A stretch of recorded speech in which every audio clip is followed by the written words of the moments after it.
Okay, my friends.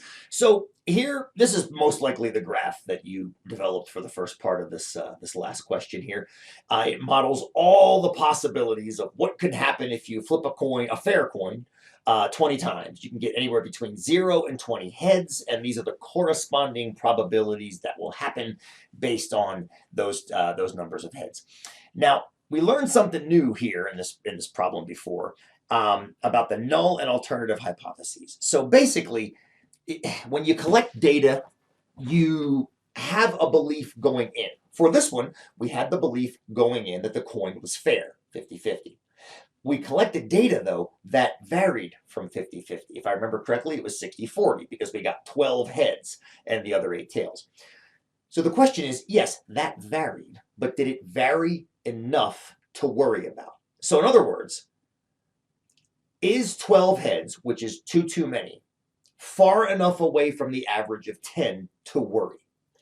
If it is, then we shouldn't believe the null hypothesis. We should believe the alternative that the coin is not flipping at 50% within allowable deviations. But what does it mean to be within allowable deviations? Well, that's where this very special number comes in to play. This is the standard deviation, which we've been talking about pretty much all term. We can trust the average and the standard deviation here because this is basically a perfect bell curve, which means we can trust the average, we can trust the standard deviation, and we can put them together to come up with some ranges of values. Now, we got 12 heads. Please notice, if I utilize the standard deviation of 2.236 and I add and subtract that from 10, I end up creating a range that includes 12 heads. That means that getting 12 heads, while it's above average, is within one standard deviation of average.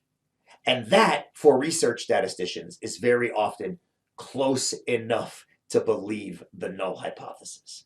So even though we got 12 heads, which is more than 10, it is not significantly more than 10, which means the research statisticians would simply say, you know what, 12 is too many, but I still believe the null. I still believe that coin is flipping at 50%. All right, let's take this idea and go further.